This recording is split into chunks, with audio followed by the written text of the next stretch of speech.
So Damon and Elena finally together. How's that going to play out? Plain sailing or not? I mean, I think you always have to be cognizant of the fact that it's the Vampire Diaries, and people, you can't remain happy for too long in any one given scenario, because then there's no conflict. But I think it is cute to see them in their interactions together.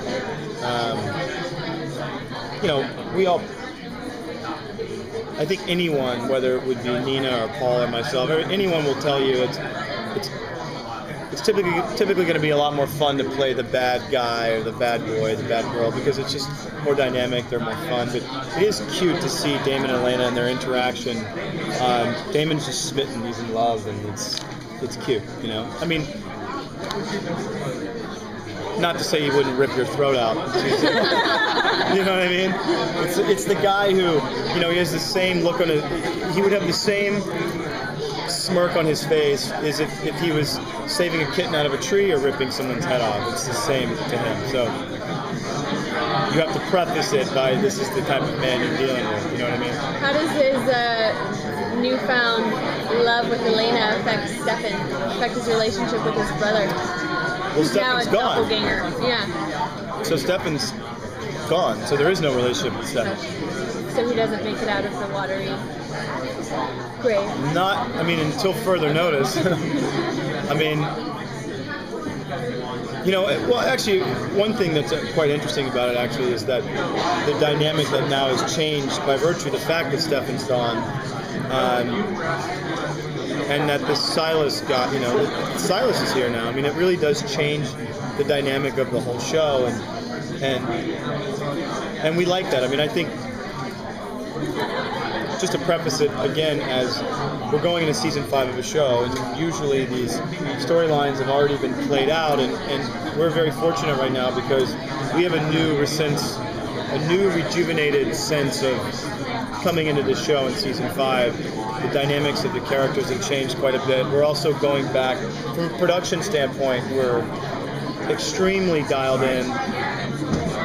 The way we may have been season 1, we were flying by the seat of our pants, we were shooting the story, there were like little movies every week. We're going back to that, even photographically, dialing it down, the color way down. It used to, Vampire Diaries was so dark, sometimes you had to really squint at the television to see the reaction of a character, but that's, the movies that we love seeing are like that. Not everything is bright and poppy and sunny, and it was, we got away from that in season 3 and 4 of the show. And so we're excited to kind of go back to that and bring it back down to, instead of condensing an A, B, C, D, E, F, G storyline all in one 46-minute episode of television with things exploding, we're going back to this really human well, not necessarily human, but the interaction between characters and really what it elicits in the audience. So we're digging it. So did I hear that Jeremy's moving in to the boarding house? Jeremy? It's not really a boarding house. That was like the beginning of season 1, and it literally looked like a boarding house. It's just a mansion.